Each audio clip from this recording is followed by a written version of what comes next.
Welcome to another episode of The Profile. My name is Gary Dunn and I'm not your host. Now that may seem unbelievable, but tonight a few things are unbelievable. We're actually going international. On this show we typically find out something about our guests that we didn't already know. And thanks to ProCopy, we're able to bring you an insight into one of our international guests, Mr. Ian Falk. How are you tonight, Ian? I'm very good, Gary. Thank you for coming in. Thank you. Ian, I'm going to ask you a series of questions and just want to get your answers and then see how it pans out. But No worries. First question, where were you born? I was born in Calcutta, India. Yep. Yeah, Anglo-Indian. Yep. So that's a European-British background. Then we immigrated to Australia in 1971. So did you actually live in England at any time? Or? No, I was in England 6 months, 2004 to 2005. Yep. But a lot of English influence because we are Anglo-Indian. Yep. So we eat what we want, eat meat, marry who you want, all those sort of things. There's no restrictions on anything like that. Marry which anyone. is a good thing. Can you have multiple wives? No, there's none of that. Okay. No. No problem. Okay, let's Who'd want more than one wife? Well, you're baiting me. I don't even have one wife. So you're a singer. We all know you as a singer. Yep. Do you play any instrument? I play a bit of guitar. Yep. Rhythm guitar, really. Played a bit of drums early days.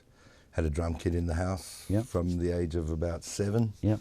And my brother used to play drums to Status Quo. Oh, and when he'd leave the house, I'd whack the record on. And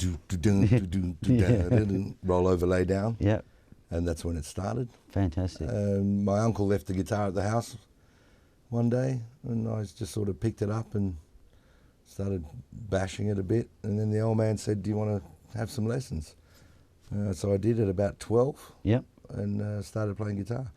Patrick McMahon, do you remember Patrick McMahon? I remember Patrick McMahon was very my well. first guitar Acoustic teacher. guitar player, and He used to do a Neil Diamond. he was the young back then. prodigy of 70 odds. I worked at Musgrove's music, wow. and he used to come in there, and he was like, Well, he was doing Neil Diamond shows back then. yeah, You know, yeah. So Patrick was my first guitar teacher. wow, fantastic.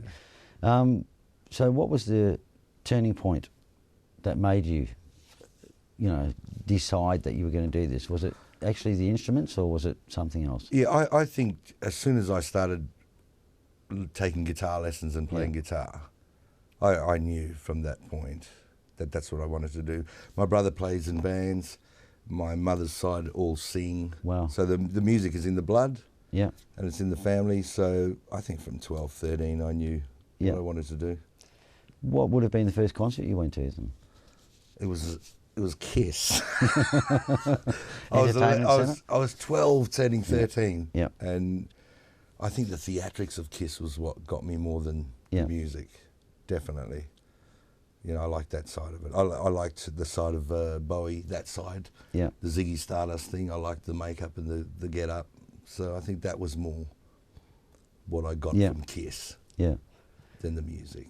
Was it, the first, obviously the first concert you went to, Kiss, what would have been the first album you bought?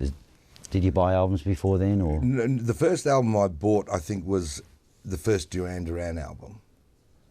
Because I saw Planet Earth, the clip on the telly, and I was totally taken aback. For me, it was Girls on Film. Yeah, it would be, wouldn't it? Was that the R-rated, obviously, guys?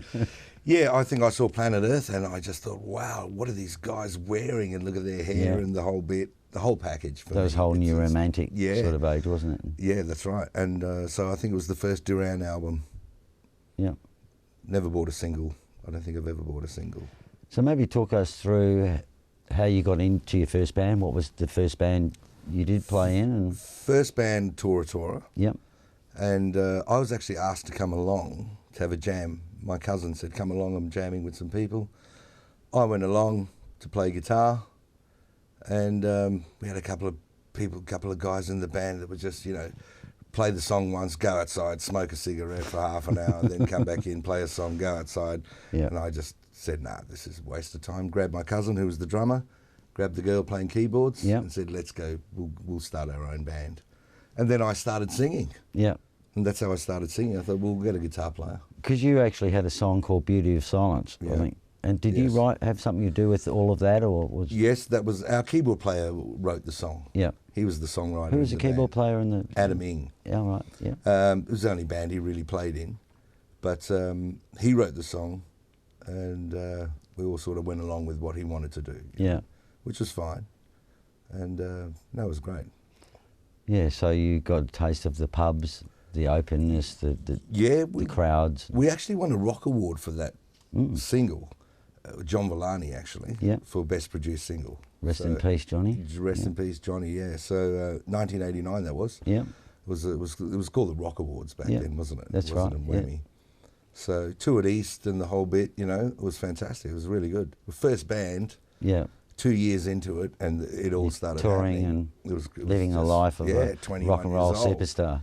21 years old, So is it true, like when you were at school, a hairdresser got you expelled? And can you tell us a story about what happened with all of that? I got suspended. I got suspended from school. I went in to get a haircut, my first flat top, my first mod haircut, and she asked me if I wanted to model my hair for a hairdressing competition, and I said yes. And 15? 15. I was 15, and I thought it was the greatest thing on earth. So we did the competition. I was 15. They were feeding me champagne and cigarettes, if I'm allowed to say that on here. And so after the competition, I went back to the hairdressers. She dyed my hair back. We'll try to get it back to normal. Yeah. I went to school the next day, which was Trinity College, Christian Brothers College, pretty strict. And the headmaster grabbed me in the quadrangle and said, "Go and grab your bag, go home and get rid of that." Yeah. So I did. I went home, got rid of it, came back the next day to school, and he saw me again, and he grabbed my head and he said, "No, that's not good enough," because I had shaved lines and things like that in it. He said, "Not good enough, grab your bag, go home and get rid of that." So I went home again. You had to go bald? Or? Well, they basically shaved it all out. Yeah. And then I went back to school and everything was all right. But that was great. And academically, did you go further at school? How did that affect you? Well, I did my TAE. Right. So I did year 12. Yeah. I didn't see any point in leaving school in year 10, too young. So I did the TAE. I did the whole process, and, it has worked for me, though. Yeah. Because you learn more than 1 + 1 and science when you go that far. Yes. You learn more than just academics, So I got a lot out of school. Yeah. And it's come back to me a lot too. I've met a lot of people from school days. Jamie McCanty from Slim Jim was at Trinity. My guitar player, Dave Thomas, was at Trinity. Michael Jackson, the keyboard player. I know Michael pretty well. Yeah, he was at a Trinity boy as well. Is it Michael Burns? Yeah, wow. Michael Drummer. Burns was playing while he was at school at 15. I think he was playing for True Colours. Yeah, he was. You're right. He was going to gigs on the weekend, and we were rehearsing with bands. He was gigging at 15. City Hotel every Saturday night, I think. Michael Burns, wow. great drummer. Fantastic. So, other jobs throughout your life? What have you done apart from being a hairdresser? Were you a hairdresser? No, I just went into the competition. Okay. Yeah, I worked in the public service when I left school. Then I worked at Bunnings. Wow. Yeah, and when they saw Trinity College, they thought, "Oh, we're going to make this guy the manager," So they put me on management courses and things like that. And I always knew, mate, I'm starting my band, and as soon as the band's up and going, I'm out of the job. Yeah. But anyway, so I just carried on for 1 year. And, Monday morning falling asleep on the phone and the boss coming over waking me up, after gigging on the weekend, And then eventually I pulled the plug, Yeah, absolutely. And that was it. We all worked at Cosmic because John never minded when we were falling asleep on a Monday morning. Fantastic. Musos working together, part of all the supporting thing. Each other too, backing each other up. So currently, look, I didn't get to your gig on Saturday night, the Mod Squad. Yeah. Bit of a vibe about that at the moment, and I saw you on Facebook and sounded great, and there just seems to be a bit of a cult thing happening here. It certainly is. There's all the British expats are here, and they've been waiting for something like Mod Squad to come along. The band's 7 years old now, so we came along and cornered this market in the northern suburbs. The scooter clubs, there are mod scooter clubs. The Target. Yeah. It's actually the roundel from the plane, from the British, from the RAF. Yes. So Keith Moon originally wore that Yep. pop art on a shirt, and that became the mod symbol. Wow. So, so Mod Squad on the weekend, 300 people paying to see a band, which is fantastic, you know. We wanted to take the power away from the pubs, basically. Yes. Do you because feel... we're a 7-piece band and we're not getting paid a lot of money. We're all experienced. Yeah. So we thought, you know, you've got to go for it, and we did. Yeah. And it's been fantastic. Well, I think Alan Simpson, our producer, has been... Alan obviously- Alan who? You know that guy? Oh, Alan Simpson. Yes. Well, obviously yes, he's got us all together, Yes. doing exactly the same thing, taking control. And, Yes, that's what and, you've got to do, you know, or you're being used, I feel. Yeah. We're Yeah. all quality musicians. We've all been around a long time, and you just got to take it by the horns, have a go. Yes. We took the risk, and it's come through. Yeah, and people are enjoying it. I mean, they have that's a what ball. I notice. They have a blast. The crowds are turning up, and they're really enjoying it. And they all know each other. Yes. There's no aggro. Yep. They're all dressed. It's a scene, Yeah, and it's a club. yeah. And- What a great result. And they love it. Yeah. You know, it's great. So Mod Squad, great crowd response, and it's all about English and in England. It's all I British presume. bands, all British music. But you've also got the 80s Underground. Yes. It's another band that performs around Perth and does Yeah. the same sort of thing. Well, it's the more alternative side, the darker side, the Cure, Joy Division, Yep. New Order, these sort of Yep. bands. So it's not the pop 80s stuff, the commercial stuff. Yeah. It's the darker stuff, the more keyboard, new wave, new romantic style stuff, which is going really well too. So what is your favourite, I suppose, band or favourite type of thing to perform? Is it just all things English, or is it... Well, I've always been influenced by English music. Yeah. My brothers came home with English records, Yeah. not American records.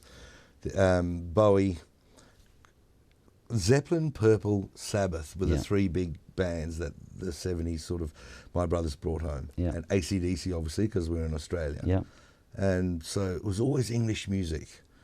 Then 1981, Of the Times, the mod thing. yeah, Got to school one year and all the older boys were dressed a certain way. And I thought, oh, what's going on here? It was Of the Times, and I had some cousins immigrate to Australia from England yeah. that were into the music.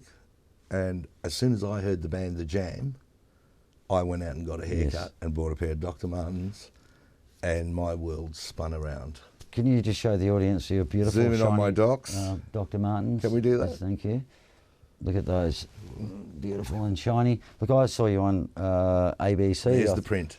ABC last week or the week before, doing a jam song. That's entertainment. Yes, on the radio, yes. We did that last year. Yeah. We were doing a big show. So was that just shared from last year, was it? Yeah, that was Okay, shared I from thought last that year. was just So recent. Dave and I, guitar player, we went on and we did an acoustic version of That's Entertainment, yes. Yeah. What do you So think love of the Jam. What do you think of some of these album covers here that my producer brought in? Instinction by Spandau Ballet I used to have. China Crisis, a great band. But the Rick Astley I'm not too sure about. Can you tell us what you told me off air? I'm not before, too keen or- about what's... Well, you made a comment about our producer and having the Rick Astley. and Rick. Yes. Rick with the silent P. Okay, let's move on. Let's move on. Excuse me, who were you listening to in your car on the way here? What music? Were you I was listening to the Stones. Yep. Exile on Main Street. Mm. Yeah, Wow. I was listening to that. I'm right into that at the moment. Yep. First track, Rocks. Yeah. Just fantastic, Yeah. man. I saw the Stones a couple of years ago here, actually. They're just unbelievable now. Oh, aren't let they? me tell you, not for 1 second did I think, geez, boys, time to give this away. No, they get better, don't They they? were oh man, they were fantastic. I'd pay $200 the next night to see them. Yeah. No worries. Fantastic. So what would your favourite band of all time be? Well, I'm a Beatle maniac. Yeah. I've been to Liverpool and done the whole tour and the You whole know. thing. And I'm also a Liverpool supporter, you know. Gaz. Let's not talk about Let's that, not talk shall football. Because, Yes. I mean, I wore my polka dot Very tie mod. Looking very mod tonight, Gaz. I like it. And, you know, black like and it. white, you know, who I go for, obviously. yes. You know, I was born in Newcastle. Yes, so, you're a Geordie. yeah. You happy that we're going to play you again next year? Next year, and we're going to happy to beat you too next don't year. think so. You reckon? I think the last time We'll we played see. you, we beat you 3-1. Okay. Yeah. The memories. Yeah, you should look the at memory lingers on. It does too.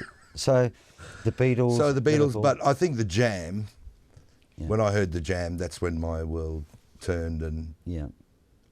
there's pre that Ian and there's post. Yes. You know, that's when the fashion and the haircuts, and it's all a package for me. Those sort of bands were a package. If you got into the music, you went and got your haircut, you wore the clothes, and then you were in a scene, which I don't think kids have these days. They don't have a scene where you're like me and I'm like you, and I'm starting a band. I'm gonna be a fashion designer. I'm a hairdresser. And I think that's great about what's happening with the Mod Squad and all of these things that are coming out now in pubs, the Pub Legends thing, which I've done with you. Yes, fantastic, good night. You know, like I've never worked with you before. I've always just seen you hassling for free drinks and stuff where I've worked.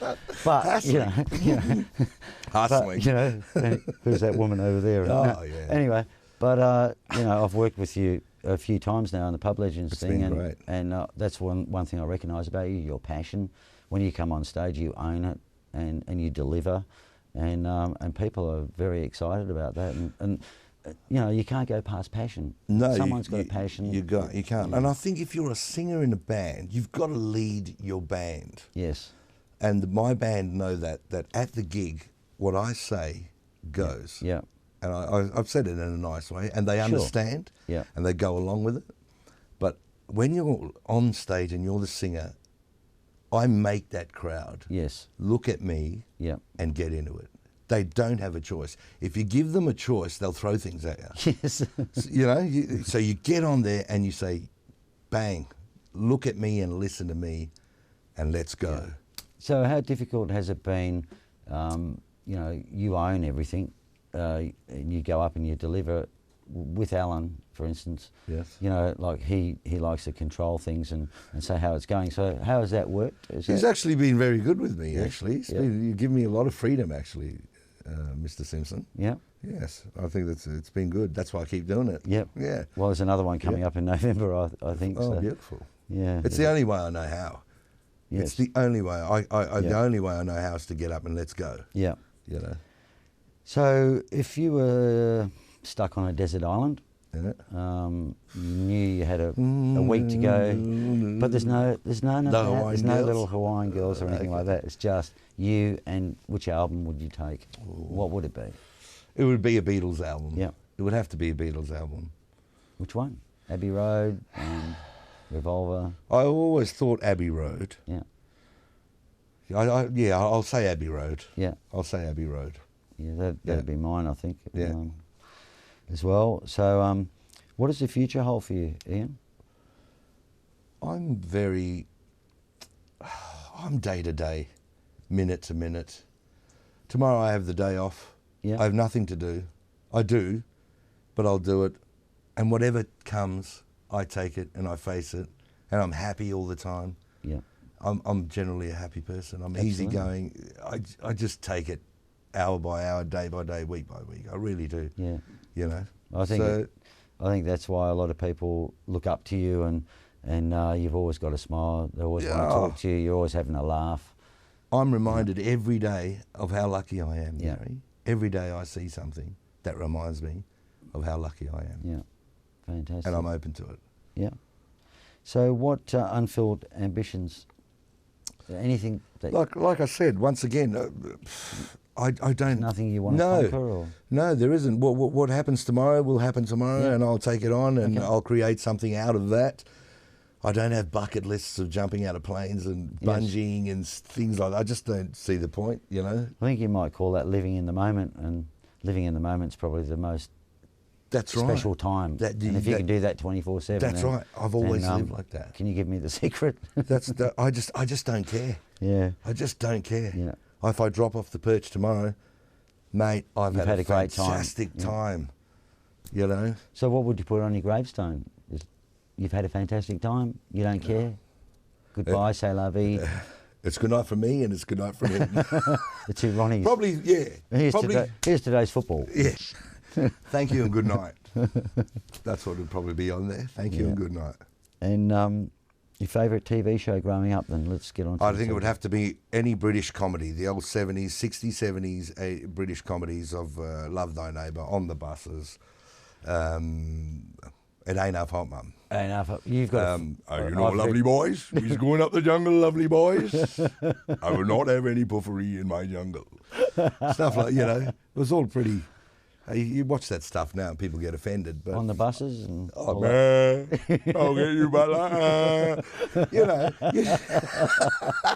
You know.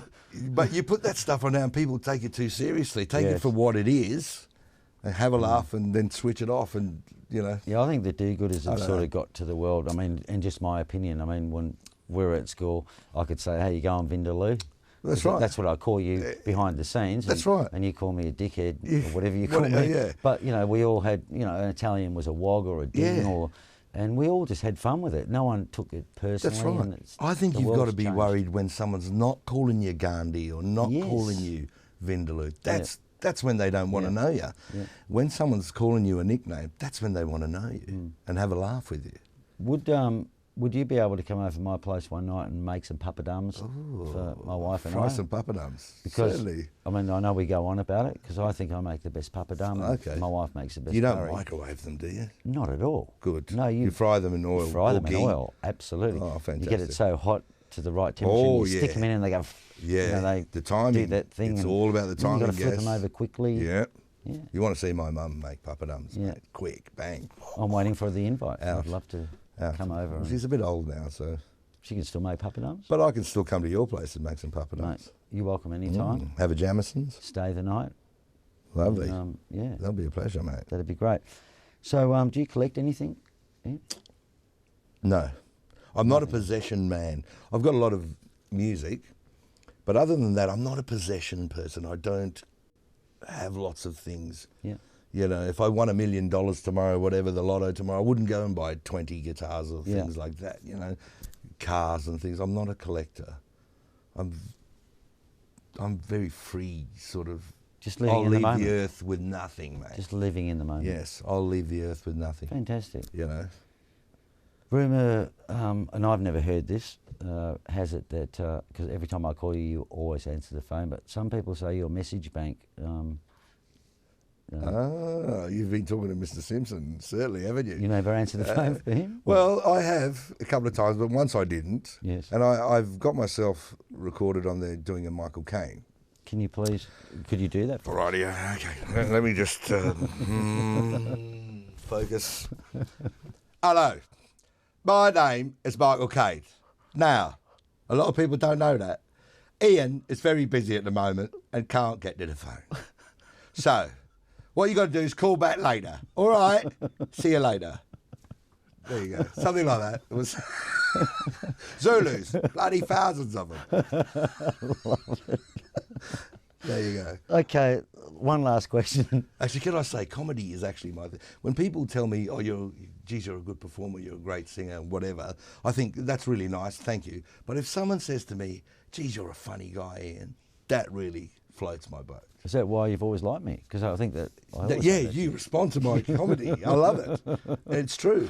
So if people find me funny, I think that's a great thing. I think a lot of musicians are like that, and a lot of comedians want to be musicians. Yeah. I think. Yeah. Okay, last question. Yes. Because we are getting on with time and the producer's going... I've got somewhere to go too, Gary, you know. I know, you have. You told me about that Texan woman. Yes. Oh, I don't want to go there, but I just want to tell our listeners, look, don't forget to subscribe to our YouTube channel and give us a like, and we'll be able to keep you up to date on what's going on. The last question, okay, I've cleared my mind of all of that, for where you're going to go right now. Okay. Can you tell us something about yourself that nobody knows? We just don't know. Give away, because you've got lots of fans out there, I see it. Tell them something, give them something that they don't know. Oh, geez, I think what I just said before is I'm a frustrated comedian. I really am. Because if you come and see the shows, there have been times when the band has stopped playing and I'm doing a stand-up routine for a minute, which is a minute is a long time on a stage. It's a long time, and the band is laughing, the crowd are laughing, the band's not playing. And for a minute there, I'm thinking, oh, wow, why can't I do this as well, you know? So comedy, that's really something that I would love. So that's an unfulfilled Yeah, ambition. yeah, I suppose really. that could be. It could be, yeah. You didn't But I man- don't sit at home thinking, oh, geez, why didn't I do that? Or, you know, there's nothing where I sit at home and think, oh, geez, why didn't I get married? Why don't I have children? Why don't anything? Yeah, you've changed your mind about that question. Should I go back and ask the other ones? Let's 'Cause you start might again. have different- Let's go. Okay. Now, where were you born, Ian? Could you please tell us it? I was born in Calcutta, India. I told you. But I thought you might have changed your bloody Okay, mind. Bombay. Look, mate, thanks so much for coming in. Thank you very much. Absolute pleasure to talk with you. Thank you, guys. And yeah, wonderful person It's you are. been a laugh. Thank you very much, mate. Brilliant. Cheers. Have And a go to good the pool. evening. Thank you very much, Mr. Ian Falk. We've gone international tonight. We've done our bit. And I'm not really a host. It really is true. So thank you for tuning in. Good night.